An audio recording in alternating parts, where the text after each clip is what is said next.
Hey booze, hey, do your blankets feel like super glue in the morning? Well sis, it's time to shake them off. Welcome to Wake Up Happy Sis, the show that jumpstarts your day with a bang. We're strolling down these self-care streets as we navigate the maze of wellness and healing. We're helping you live happy, healed, and whole. And we do it all with a hearty dose of belly laughs for good measure. Stay tuned and get ready to wake up happy, sis. Hey booze, hey, it's your girl Leanne Dulce.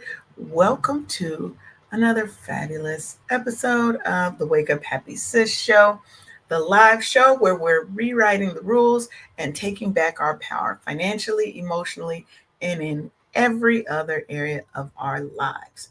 We're live and direct to you today on KCCR Cityscape Radio, where we're changing the narrative for our people because we're always telling our stories our way. And we are unapologetic about it. Now, today we're tackling a topic that I feel like has too many of us feeling trapped, feeling ashamed, or just straight up lost. Let's be honest. And that's your credit. But let me tell you, credit isn't just a number. It's not just your credit score. Okay. It's power. And if you really don't understand how to use it, you're giving somebody else control over your financial future. And we're done with that, right? We're done with not knowing. The more you know, the farther you'll go. So we're breaking it all the way down. We're going to talk a little bit about how to fix your credit, how to use it as a wealth building tool, and how to stop letting money rule your life. And we've got a powerhouse guest, as we always do. We have wonderful people on the show that's going to help us and talk about building that plan. Leila Lawson is a law enforcement leader, a strategist, and a certified life coach who helps people navigate major transitions. And she's here to help give us the game on understanding and managing our credit and how it can change our lives. So as always, grab your notebook, grab your mug. We don't judge what's in your mug because you can drink what you want because you're grown, okay? And let's get to it, okay? It's time for us to stop playing small and start making these money moves. So welcome, Leila, and welcome, big brother Tony.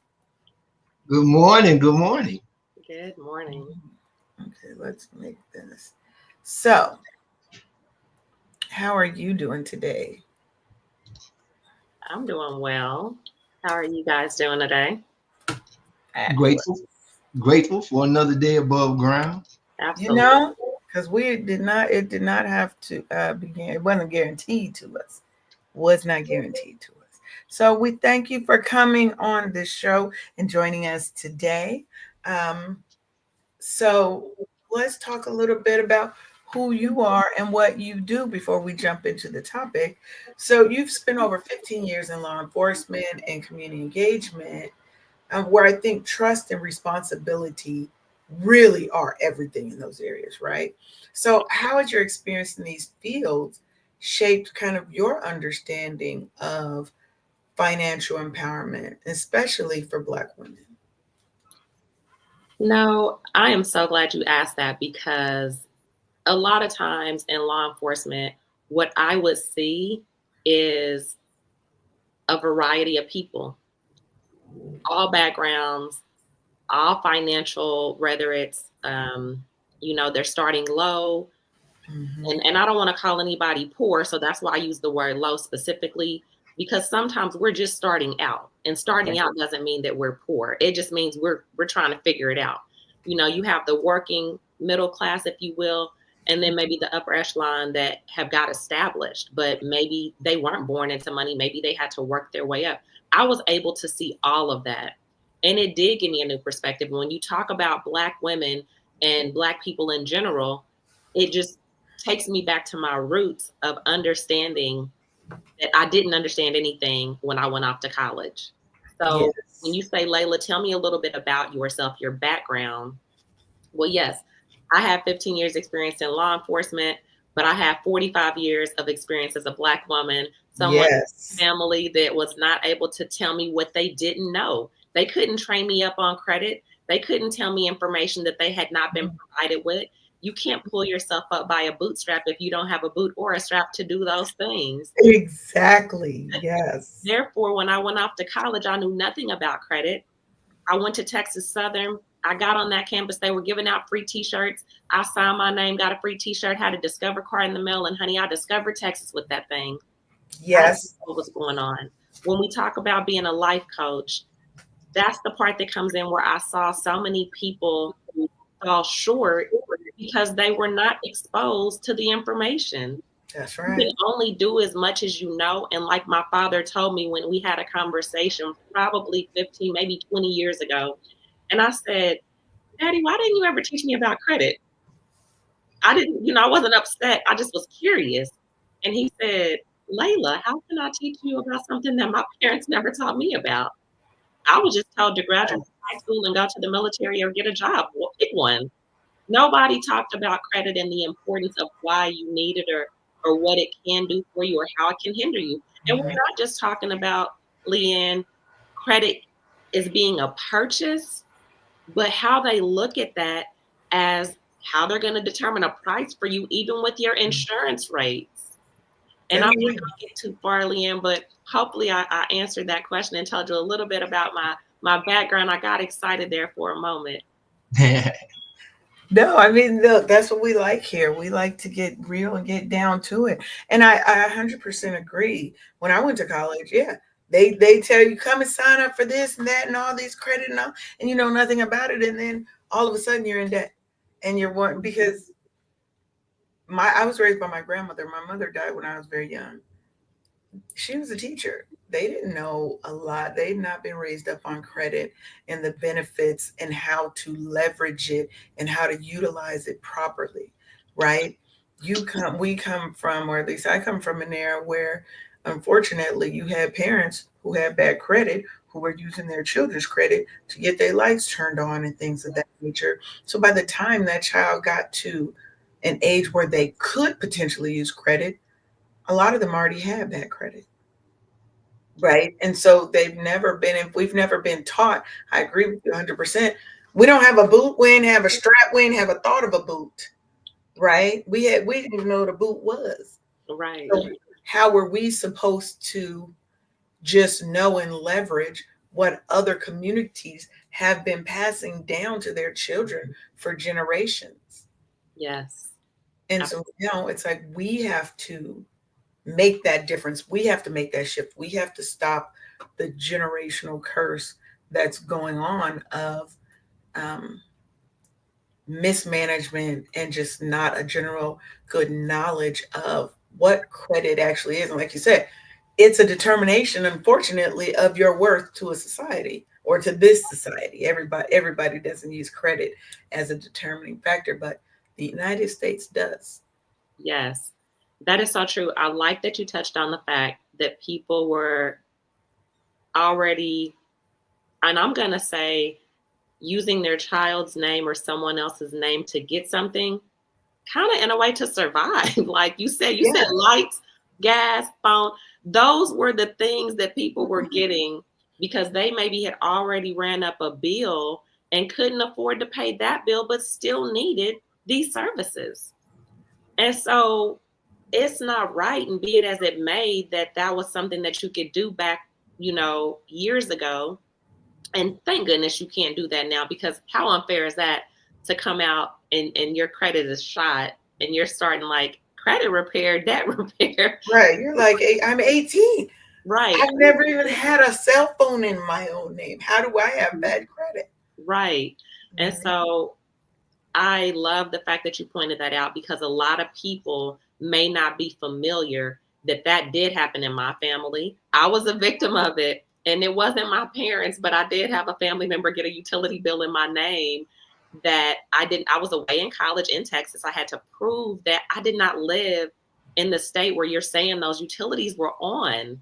Mhm. But then I had to fight the good fight, which was pay them their money, by the way. So when I say fight the good fight, don't think that that utility company just deleted it because I gave them my word. I showed them proof of me being enrolled in school. They didn't care. They wanted their money. Oh yeah. So you are so right when you talk about how deep that runs and how much of a hindrance that can be.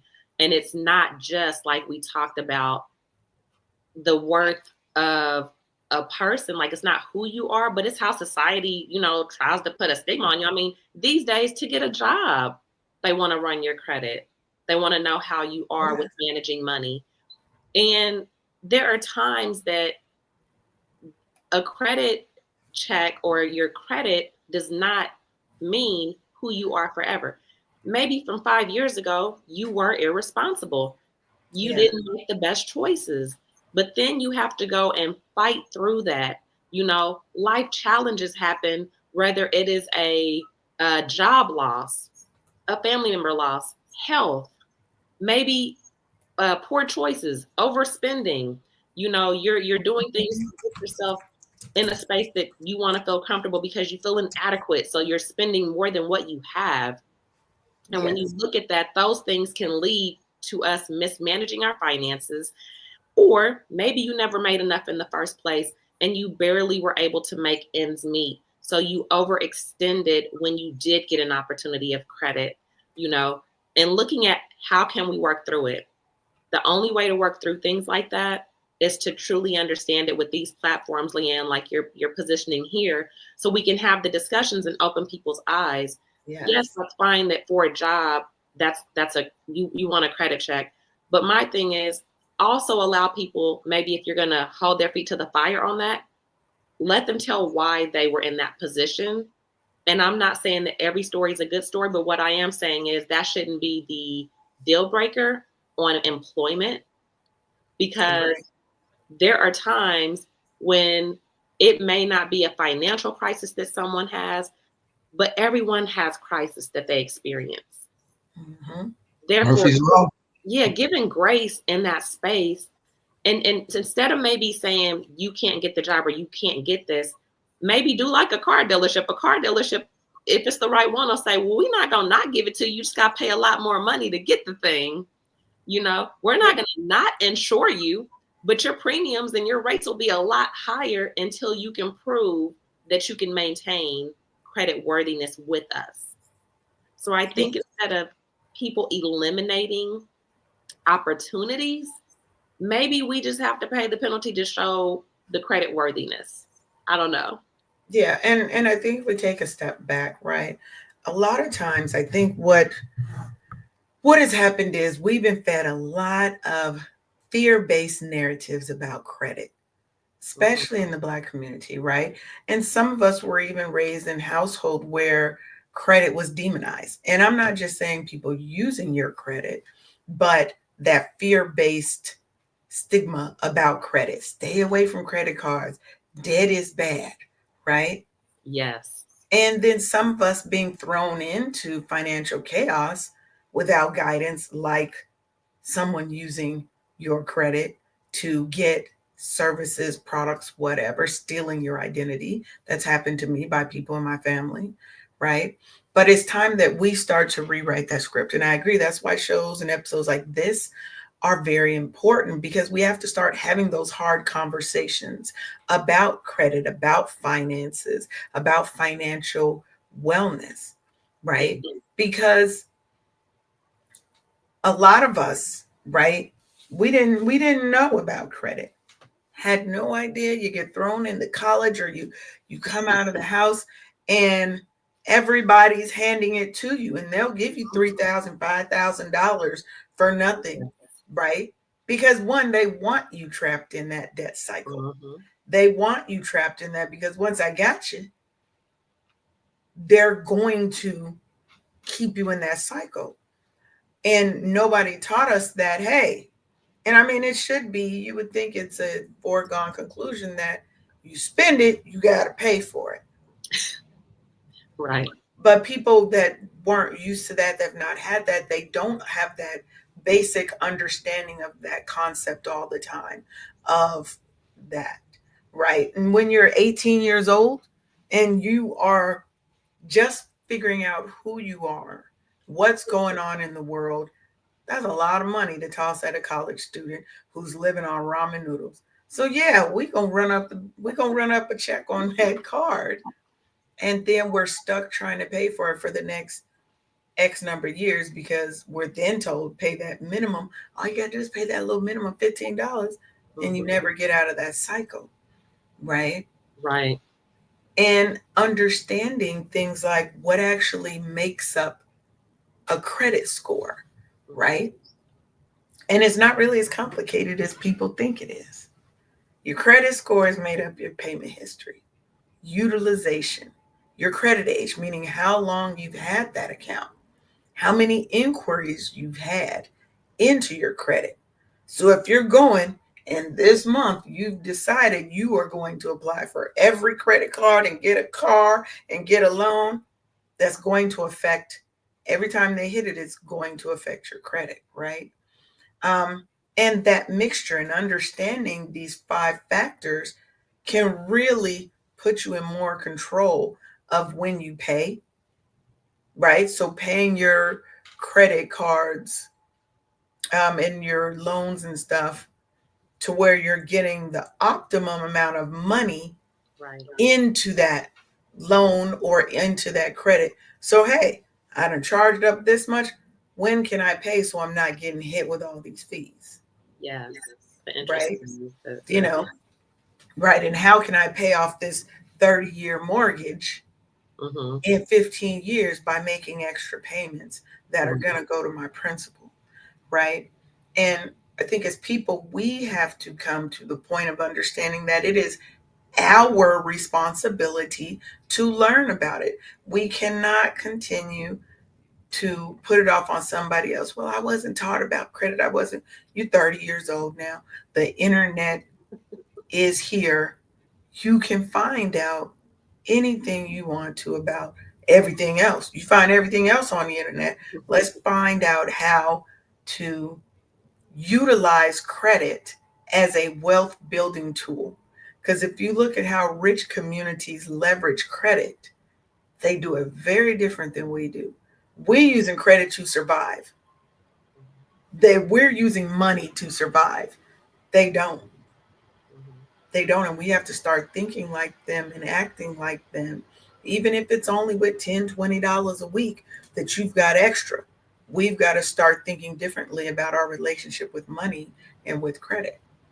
Well, and I like that you talked about it's time to utilize the internet, not just for entertainment purposes Mm-hmm. or to maybe look up a school assignment. We have AI now, which is another robust tool if used correctly. And when I say correctly, I'm saying use it for stuff like what you're saying. Yes. It is fine to have it help you with everything else. But in addition, let's not forget these other tools and other skill sets that we can plug and play with AI.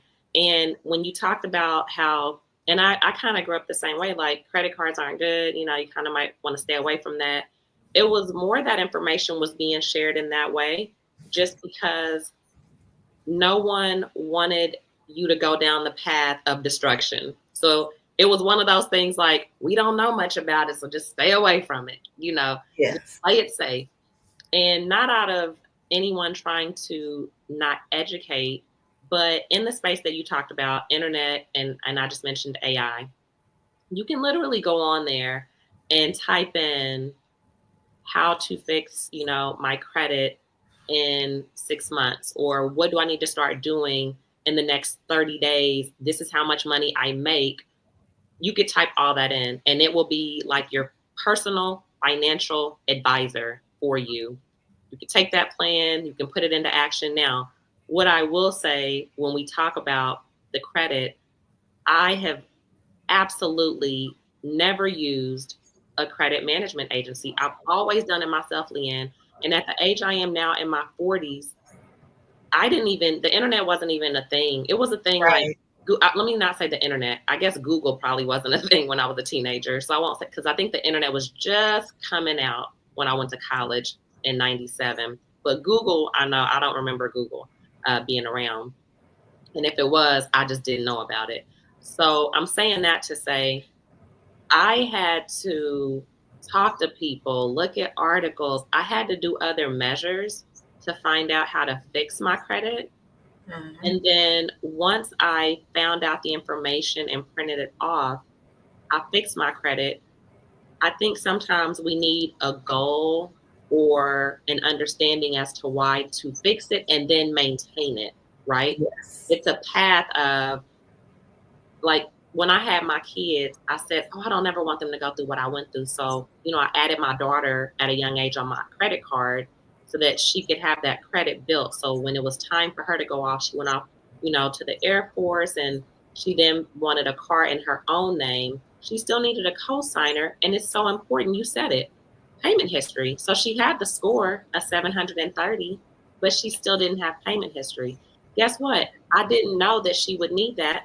So, and when I say I didn't know that she would need it, I'm still learning how to help someone build their credit at this phase, right? Yeah. So my daughter, who is now 25, at this time was 17, 18 when she went out. She was 17 when she went off to college. So she's like 18, 19. Mama, I want a Camaro. Okay. So we're looking at, well, let's go to the credit union, because everybody says the credit union is the best place to get your loan from. And we're going through all these phases, and they're like, oh, she needs a cosigner. In my mind, I'm thinking, she has a good credit score. But you made a valid point. Credit is more than just a score. And Mm-hmm. up until that, Leanne, I didn't really understand myself. And this was maybe 7 to 8 years ago. I had not purchased enough things or used enough credit to understand all the avenues of credit and Yeah. what the credit score is made, not the credit score, what credit is comprised of. Mm-hmm. Still learning. Oh yeah, I definitely. I think there's always, and things are always shifting and changing, right? And Yeah, that's why I say it's so important for us to be the ones to save ourselves and to go out and get the knowledge, because nobody can save you. right. Because somebody has to do the work. It has to be you, right? So if you are a parent who has a child, right? If they're of the age where you can get them a credit card, get them a credit card with a low balance. It can even be a prepaid card A secured one. Secured that credit you cards are can, great. yeah, a secured card that you can load. And let's say you put $100 on there, hmm whatever, and have the child give them allowance, and it's loaded on this card, whatever, and they have to pay it. That will give them payment history that can go along with the longevity of you having them on your account, which is essentially giving them a trade line, if you will, right? So Yeah, we have to make sure that we're thinking of all that, because a lot of us didn't know. They just think, oh, just put them on the card. By the time they get there, it'll be great. right. And that is such a good idea. I am glad you shared that information alone. I have a son who's 18, and last year he bought a vehicle. Same thing. We worked on it. His credit score was good, but Leanne, I had not. It's not that I didn't think about it. I hadn't put the time into thinking he was going to purchase a new car. He had a paid for car, and so we had not worked on just yet establishing his payment history, Mhm. because I'm like, hey, you have a pay for a card, just ride that thing till the wheels fall off. But even something as simple as getting a gas card, like you said, Yes. that secured debit card. We're not here to plug anybody, but you can Google it on your own or look up whatever secure card and find out your best rates that you want to utilize. And essentially, I did that to build my credit when my credit was bad. I found a credit card where I paid them $200. I think 250 actually. I paid them $250. And obviously it was my money. So as I charge it and pay it back, they never loaned me anything. So it's Exactly. all my Exactly. money. So if I don't pay it back, that credit card company is not out of a thing. They're like, hey, that's on you. It was your money anyway. No love lost. So that Mhm. definitely, to your point, is a good idea when you think about either a mature person trying to build up their credit and or a younger child. A parent is trying to guide that child, or maybe someone's in a space by themselves and they're like, well, what do I do? How do I do? Because sometimes we can read a lot of information, right? It's the implementation process that slows us down. That's right. I don't know about you, but I have read things sometimes and I'm like, well, what does this mean? And until someone can put it in a plainer context, if you will, layman terms, and I say put it in Layla terms. I don't know who layman is. I, jokingly say that. Yes, speak to me. I don't get to me, because we have to understand where you live also affects your zip code. Is even a determining factor of how Yes, your score might be. yes. The Yes. zip code, yes. And guess what? I did not learn that until I was around someone that told me. I didn't find that on a Google search. I didn't find that in an article. Someone verbally articulated that information to me, and I said, "Wait a minute, my zip code?" He said, "Yeah, you probably won't hit above a such and such with that zip code you're living in." And I said, "Shut up." Now that's crazy. He said, "Yeah, more affluent areas, they know it's more money. If you're there, they already know." So I had no knowledge. You also an importance to looking things up, who you're surrounding yourself with. Yes. Are they a good manager? And if not, they're managing good credit, they at least have the knowledge base of good credit. There's so many communities now where they talk about it and can educate you. And you said something earlier about trade lines, I think. I think you said something about Yeah. trade lines. A lot of people don't even know what that is. And may Google it and not understand it. So you still should put yourself in a community of individuals that are not just using the words, but using them so that you can understand how it works in your particular situation. Yes. And when you're looking at, so let's talk a little bit about credit repair, right? Because I think, unfortunately, that does end up being where a lot of people need to be. So if you're looking right now and you're like, okay, I'm trying to repair my credit and I'm trying to um, understand how much I can afford to pay down, blah, blah, blah, right? Based off my budget.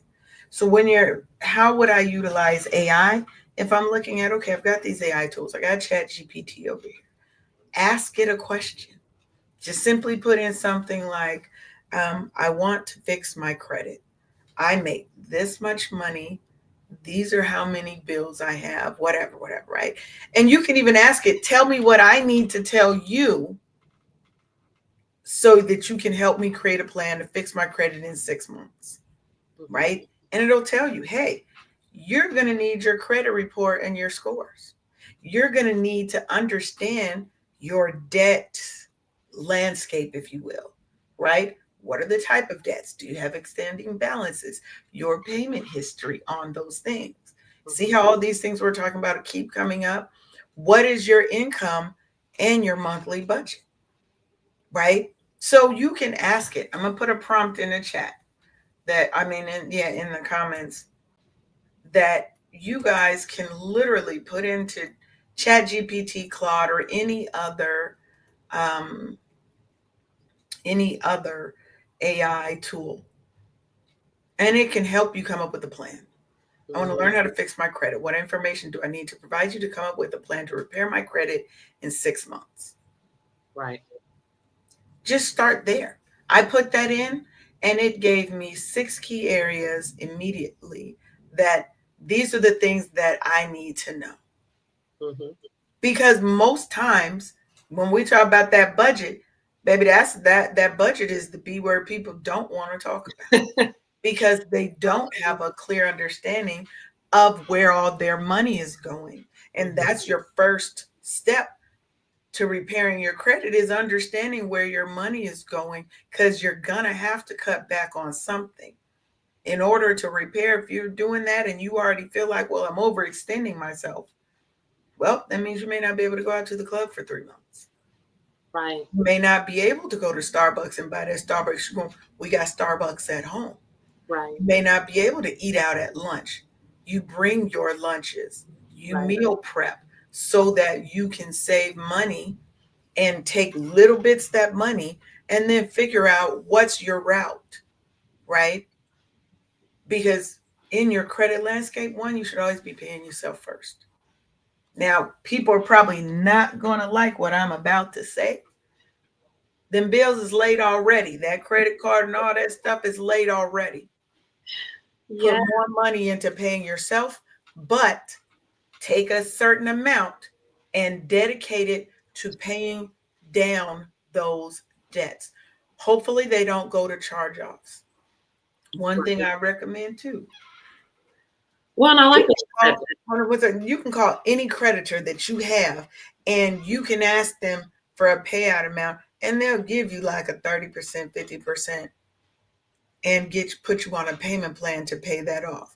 And you can tell them, when I pay this off, I need this stated this way on my credit. I need you to either take it off my credit, or I need you to put me in good standing, so that it does not show any of the negativities anymore. And you can ask them for these things, but we don't know.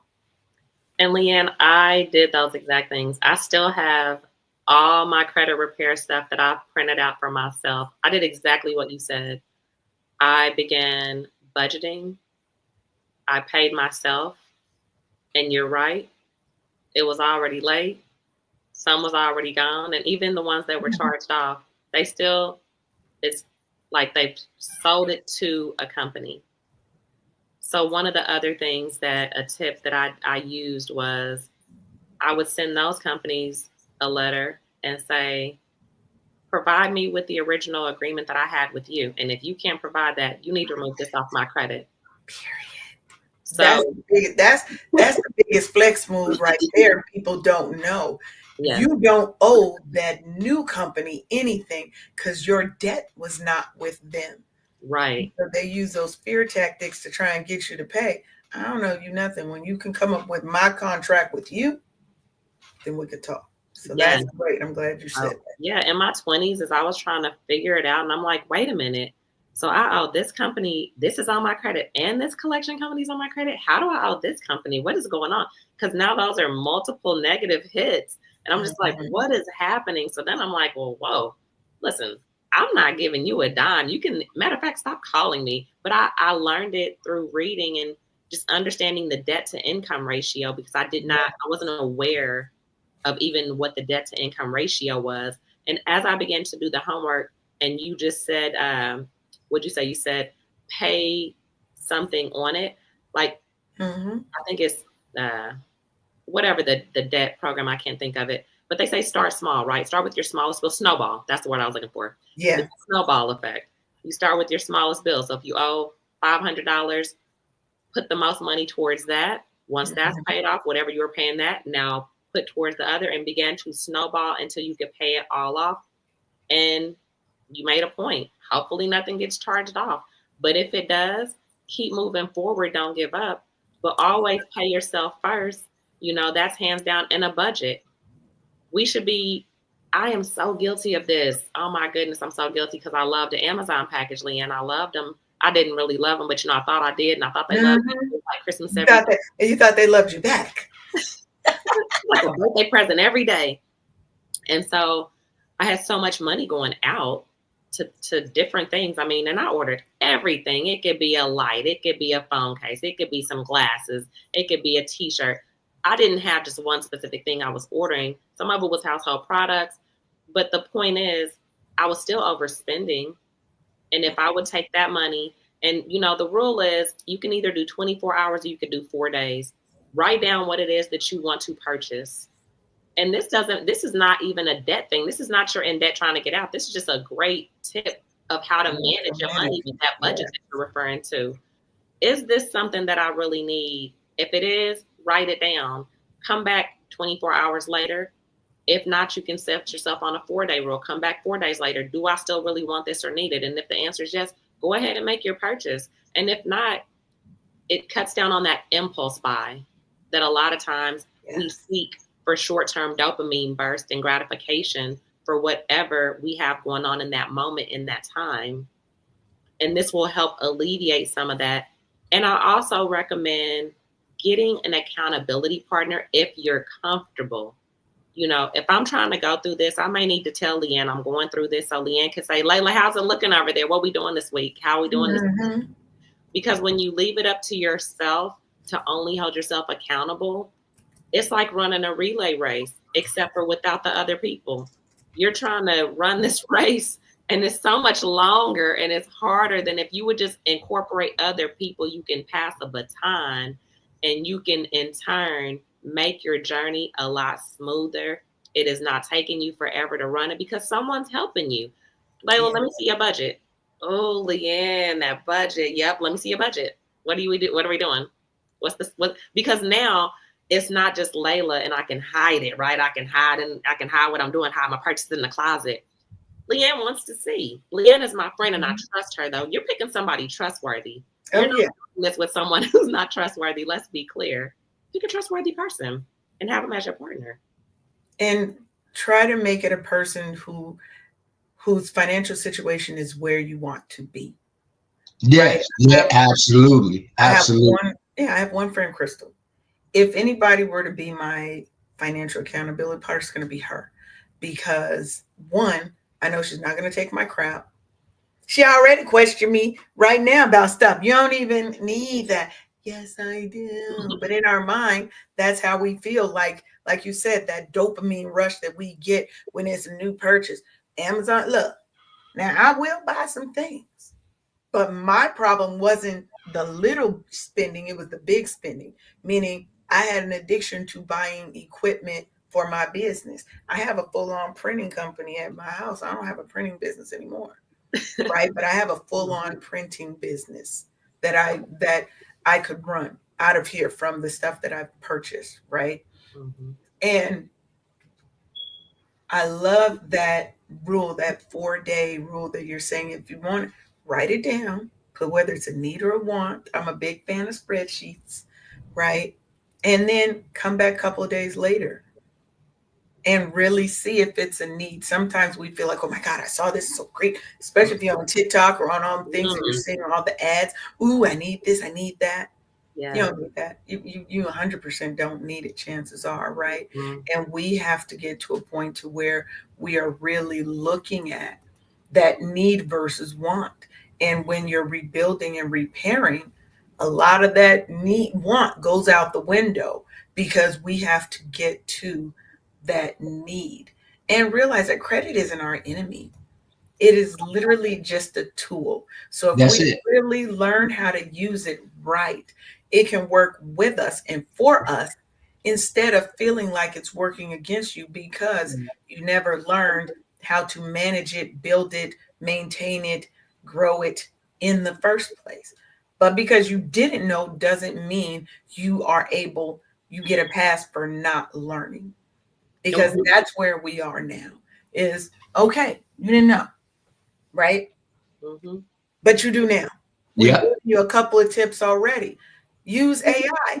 Ask it to help you write a dispute letter to a debt collector that has been charged off and paid to. And what a charge off is means that the original creditor, so let's say you had a bill with AT&T and that got charged off. What that means is they took a loss, they reported it on their taxes, and they got a credit for your balance. So they've already been essentially paid Hey, yep. for your debt. So Mm-hmm. they charged it off. A credit company then will come in and say, ooh, I want to buy all these debts. They're buying them for pennies on the dollar. And then they're going to come and they're going to hound you as it to pay that amount. You do not owe this new company anything because they are not the holder of your original contract, if you will. You did Facts. not go into business with them.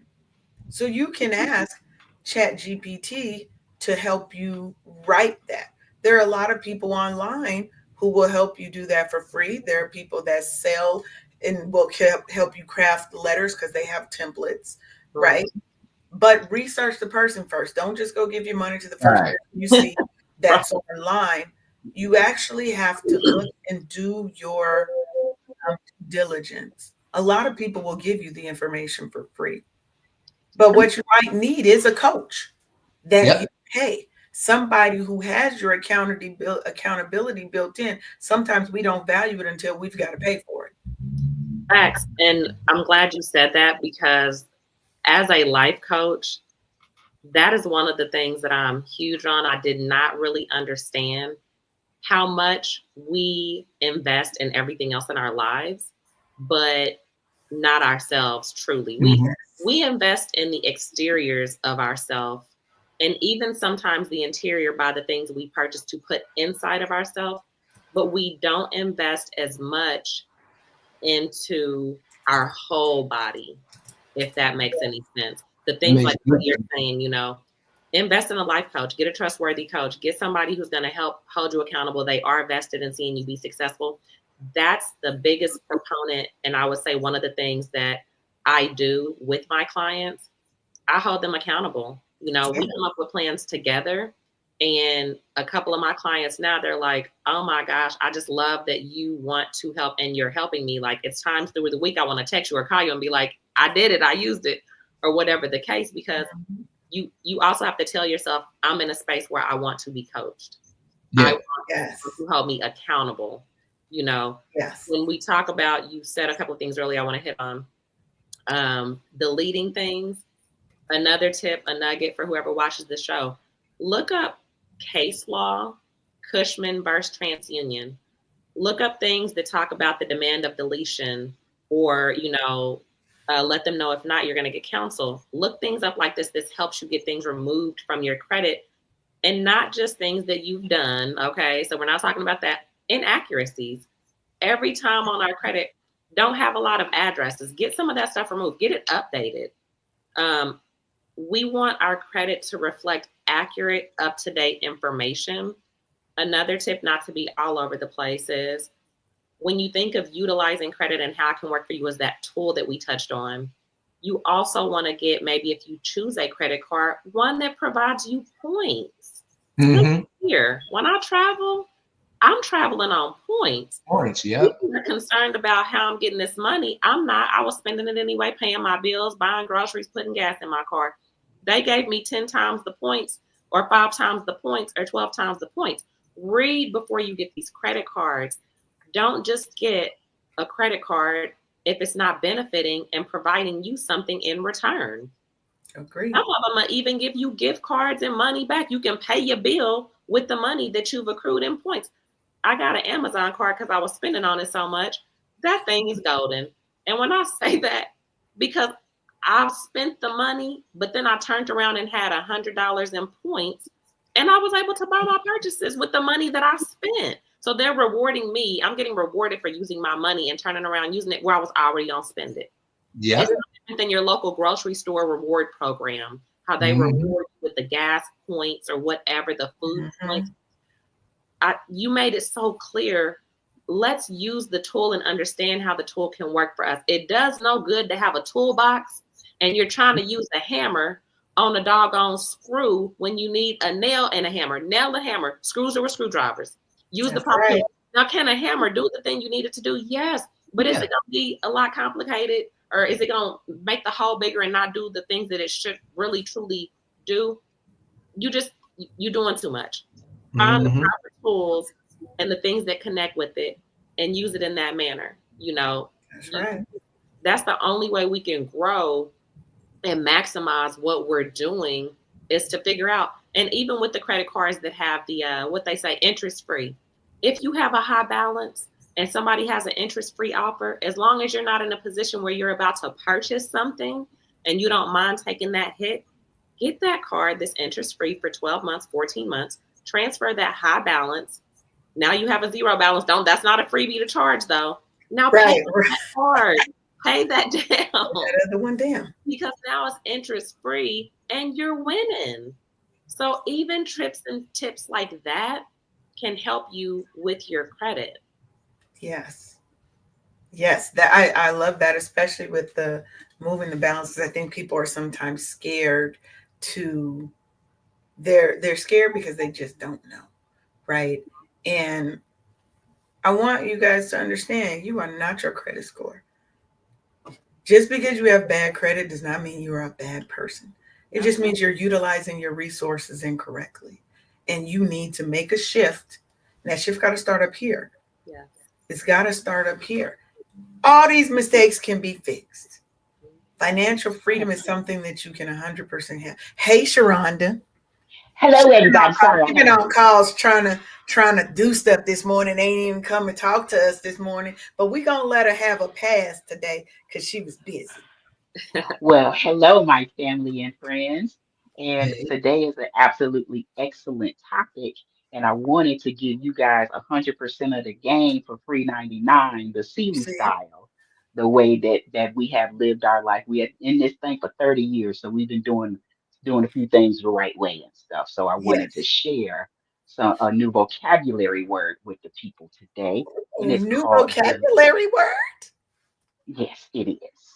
Are you ready? You might want to We write this ready. down. We ready. So, because we know that our mindset is something that we can control, I want you to get away from instant gratification and learn delayed gratification.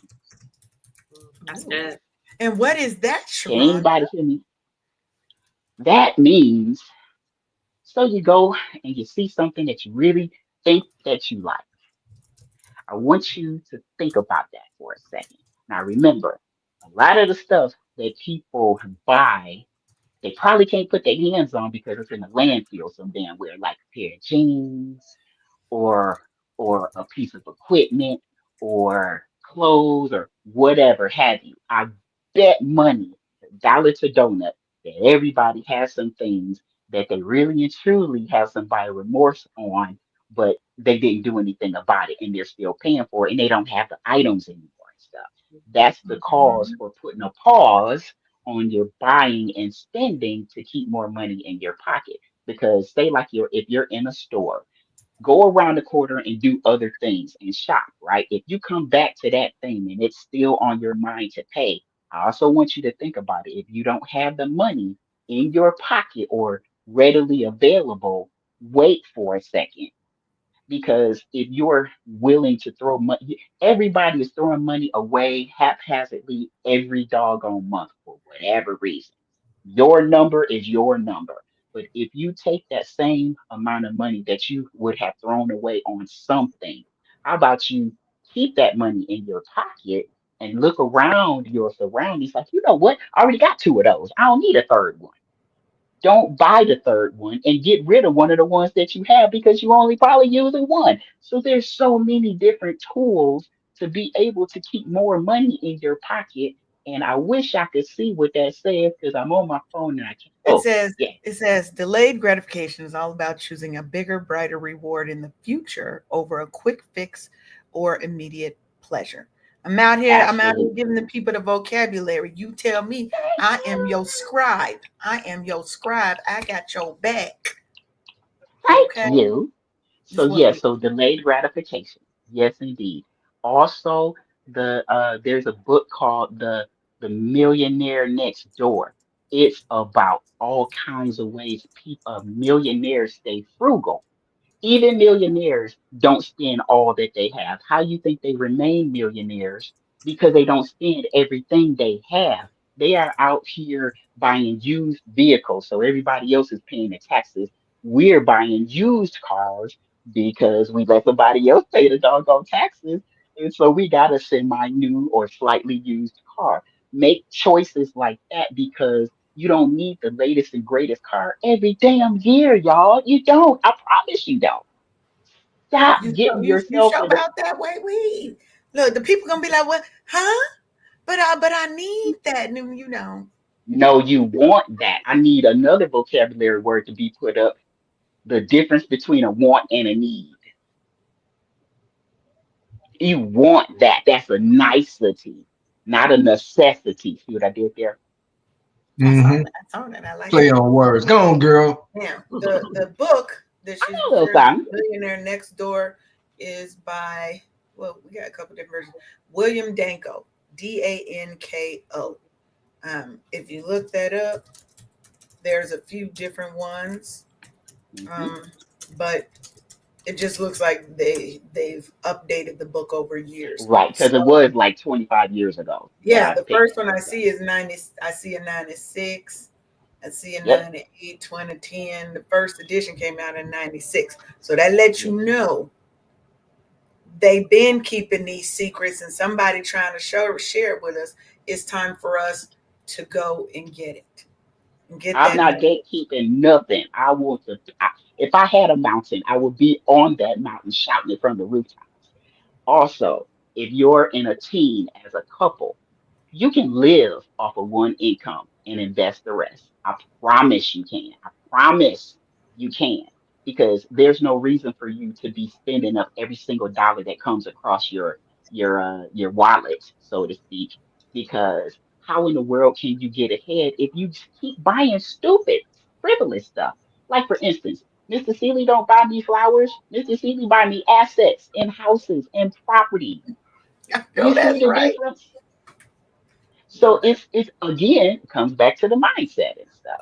So it's the changing your relationship with money. Say like if you have a shit ton of loans and debt and stuff like that, stop worrying about it and get yourself on a damn consolidation plan There you and go. fire and forget. Yeah. Get into the 30 solution, man. years. Mhm. Get 30 into the years in solution. this thing. Yes, indeed, Tony.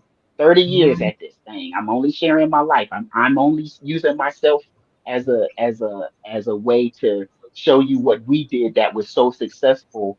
And like we scraped all of our debt together, and I think we had like maybe 10,500 between the two of us about 30 years ago.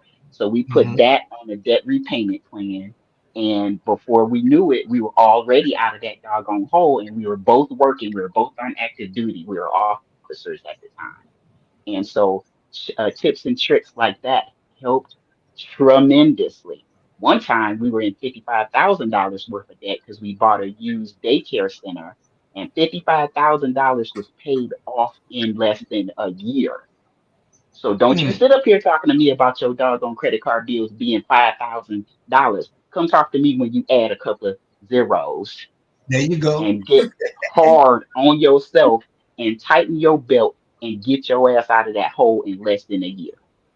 That's Yeah. the purpose of living off of one income and using the other to invest. Yes, and I It think Stop, works. and stop when you recognize that procrastinating.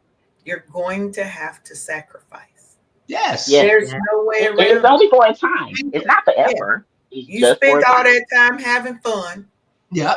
okay, and pay and racking it up. Now you've got to One put time in is the over. work and the effort that is Roll your damn necessary sleeve up and get busy. for you to Yep, bring it Tony. back into a manageable rate where you are managing your credit. Our goal today was to teach you guys how to leverage credit and how to manage your finances in such a way that we are learning the ways of the other communities because they've been You taught, can't they beat have them, so generation, join it.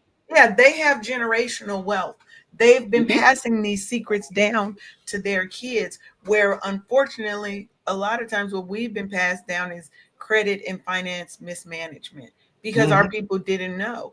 Now that Hmm. we have the internet, you've got AI, you've got a lot of tools at your fingertips. I had to go to the library if I wanted to learn something, That or go card pull out catalog. that Yep, yep, Encyclopedia That card Britannica. yep, catalog, baby. yep. Oh, you know, or you was in Encyclopedia Britannica that Yeah. every black family had the Britannica. full set too. Yes. Yeah. Okay. We didn't have the internet at our fingertips. We didn't For real. have AI at our fingertips to say, here's how much I make, here's every bill, when it's due, all my debt. How do I pay this off in six Right. Hmm. months? And You've it's got possible. tools, I you've promise. got tools that can do that for you. And just And a you Mhm. couple of want things, people, Leanne. you go ahead. A couple of things too. I wanted to add this on to Sharonda, what she said about the Millionaire Next Door book. Mhm. Millionaires, because of their status, people may want to be aware that companies are giving them free items to promote. Mhm. So they're not always purchasing these Lamborghinis, these Mhm. boats, the clothes, the excuse me, the jewelry. They are being given these items because of who they are and the amount of money they have and the people that they Mhm. are surrounding themselves with, that they know certain individuals will be able to get more business for them. It's like walking advertisement. Walking Yes. advertisement. So Yes. be mindful, I think, as people are listening to this, they're not always spending money on those items. Excuse me, because they're being given to them. People are providing them with those things as advertisement. And then another thing, when you talked about what we didn't have and didn't know, also let's not negate the fact that some families, minorities, did have the credit and the money, but were being denied Right. those Yeah. loans and could not build credit for that very reason, because we were getting turned down at higher numbers, even though we met the mark and had everything they would tell us no. So that was also a hindrance that set us back in a space. Why, we talk about don't do this and don't do that. Well, because they were coming from an era, where they were being discriminated against by the banks, by those credit lenders. And so now we are, to your point, they have auditors that go in and see how many, let's look at the demographics here. Let's look and see how many minorities or how many of which race is being approved versus who's not being approved that meet the same criteria. Let's go in and look at that. So they are trying to give, like you said, an opportunity. We have to get in there, use these AI tools, because if they're going to level out the playing field by having auditors come through and say, are you guys doing what you're supposed to be doing? Are you approving the loans fairly? Since the wool has been pulled from those lenses, and people can see that people were treating them unfairly solely based on the color of their skin or who they were, their affiliation of religion or whatever the case may be. So just having that knowledge now, Sharonda said it, ain't no reason if you can put your twos and fews together, consolidate, and it's not a need, it's a want, the niceties. We have to focus and really, I forgot which one of y'all said it, but cinch that belt in, honey. It's uncomfortable. Put it tight. It's gonna be tight. All of that. Right. All of that. Get out of it. It's gonna be right once you get out of it. It's a temporary situation, and Absolutely. it's not gonna take you a year to get out of 55,000 or 10,000. Maybe it's gonna take you 2, but that 2 years is well spent, because you're gonna spend the rest of your life living the best of your life if you can get past Absolutely. that. Absolutely. Yes, and one of the other things is sometimes it means stepping back from the major banks and finding smaller local banks or Black-owned banks. We didn't have a lot of that, right? Black-owned banks, right? Where they will give you a fair shake and a fair chance. You still have to have the credit and all the things. So don't go up there with your foolishness and your 360 credit score thinking you about to get a $20,000 loan. It's not going to happen, right? But looking at where you put your money matters. Yeah. Because Absolutely. some of these larger, like Wells Fargo, I'm sorry, I will never, ever have a Wells Fargo account. I've heard too many horror stories about them closing people's banks accounts unfairly and not wanting to give them back their money. Okay, so I won't do that. I won't go to some of those larger banks. Sometimes you can get better treatment going to a smaller local bank. Absolutely. Because you're getting to actually know the key people there. You're Let me not tell just you. a number to big bank X. Right. Absolutely. So we used to belong to a bank. So being military veterans and stuff, we belong to Bank of America. Now, big Bank of America, you just a damn face and a doggone number. They don't know anything about you, don't want to know anything about you because they think they too damn big. Well, let me show you the difference of going to everybody in their mama's bank and trust versus going to a small branch in a small little city called Augusta, Georgia. Yes. So Bank of America was like, no, no, no, every single thing we asked them versus First Bank of Georgia, or I believe that was the name. Yes, yes. And what else do you need me to do? Do you see the difference? They knew my name. They knew my family, my son, my mother-in-law. Hey, Sharonda, how's this going? And how is Max doing in school? I mean, the personability, the the the the the rapport with the banking man, stellar, and beat the doggone brakes off of Bank of America every damn day, doing the Yes. same damn job. Yeah. outdoing them, And outworking them. go into the bank and meet the people, right? Don't just be an online customer. I know it's so good and so easy that you can do everything online, but that has somehow stopped us from building necessary relationships. Rapport. Yes, And yes, rapport and relationships is going to be important in that process, right? Getting absolutely. to know the people who can help you, right? So and I'm sure everybody's like, so as we close out, well, why do I need all this credit? I'm just gonna pay for everything. Let me explain the power of 800, meaning a credit score of 800 or above. You can walk in to pretty much anywhere and get anything you want, and it's going to be at a significantly lower interest rate if you have one, because sometimes they'll pop that little no interest on you, right? No Mm, interest for X amount of time. Yeah. You're going to be able to get access to higher credit limits than the cash that you have on hand. You're going to get better financial opportunities, meaning you'll have the ability to move and shake in other financial areas. Oh, stock market, oh, I want to get some bonds and I want to get these, and I'm putting my money into money market accounts instead of regular accounts. So I'm actually making more money off of the money I'm putting in the bank. absolutely. Yeah. I love compounding interest. Yeah, so we have to think about these things, right? Mhm. You're able to use credit to invest in your business, but you also have other ways that you can put that money into different insurance investments and all of that, right? Because the goal is to have our money work for us. Right. And work harder than you will because it works 247. Don't need no 24/7. FMLA. Don't need no FMLA. Don't need to go run. No, don't need a personal day.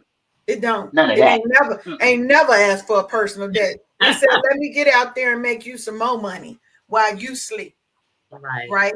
So let's Absolutely. take the time that we need to either repair our credit if we need that, to understand credit, and to teach it to our younger people so that we are no longer perpetuating the bad credit thing in Black families, in the Black community, right? Absolutely.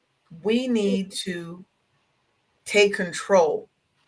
I'm saying on Hmm. every show, ain't nobody coming to save you.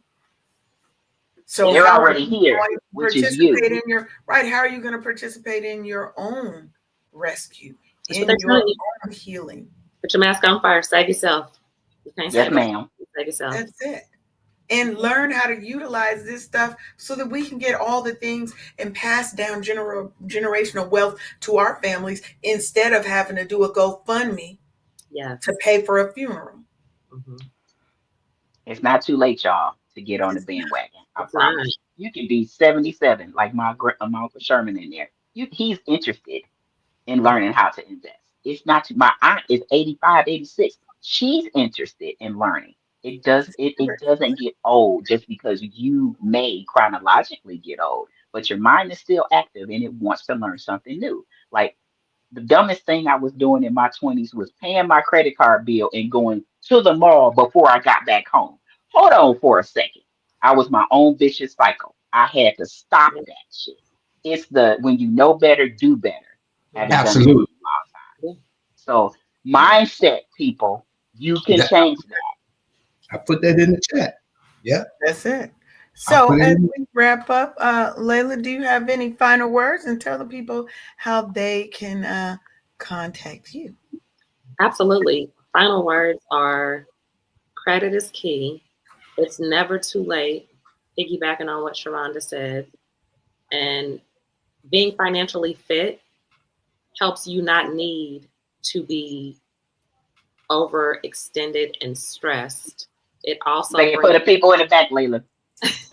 it brings down that tension that we have because we get that instant dopamine hit and then that goes away immediately and it brings a whole new stress when you're in debt. So stay financially fit. I am here. I am a life coach. I help coach through a variety of things, you know. So if you're interested in working with me, hit me up. You could catch me on TikTok, LinkedIn, Instagram. My handle is Gotta Be Me. My website is www.gottabeme79.com. And I'm available. I want to help educate and make our community stronger for generations to come. Awesome. Well, thank you, kindly, and thank you so much for being here.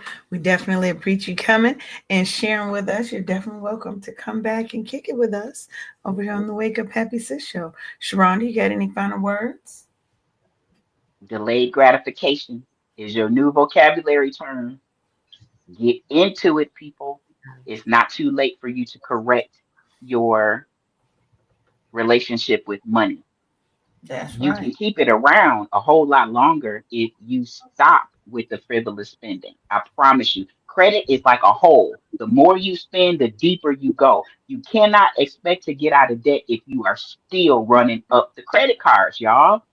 Get out of the hole by paying your debt and learn delayed gratification and watch things change and your bottom line will actually start to grow. Yeah.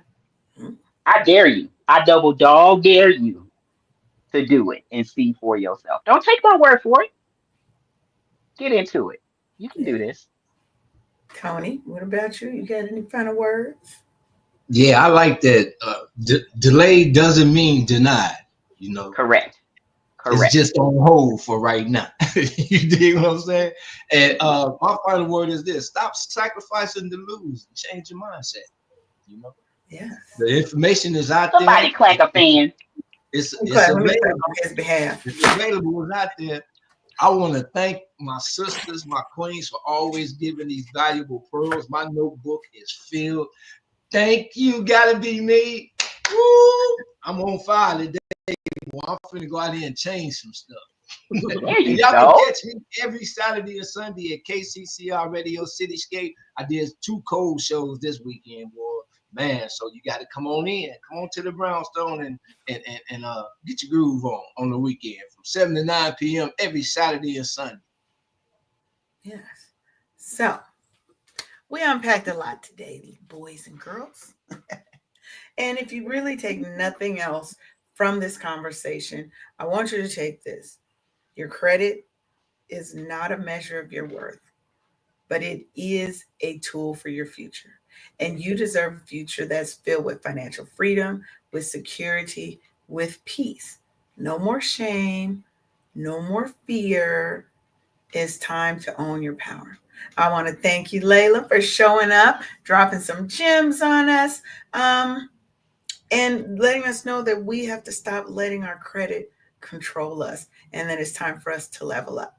So, if you've been waiting for permission to take control of your money, this is your sign. Financial freedom is not just for everybody else, it is for you, it is for me, it is for us too. You deserve to have options, to have security, to walk into a bank or a car dealership and know that you call in the shots. You don't have to take what they give you, right? Because credit is not your enemy. Debt is not a death sentence, and financial literacy is your birthright. So go out and get it and participate in your own rescue, as my friend Nicole would say. And as always, wake up happy, sis. We'll see you on Thursday. That's going to wrap up. Thursday's going to wrap up season 11. Then we'll be off for a couple of weeks as we come back and bring you what, Sharonda? Season 12. Oh my goodness. Has it Yeah. been? Yes, it's Oh my coming. gosh. So, 12. well, we'll see you later, y'all. Bye. Bye.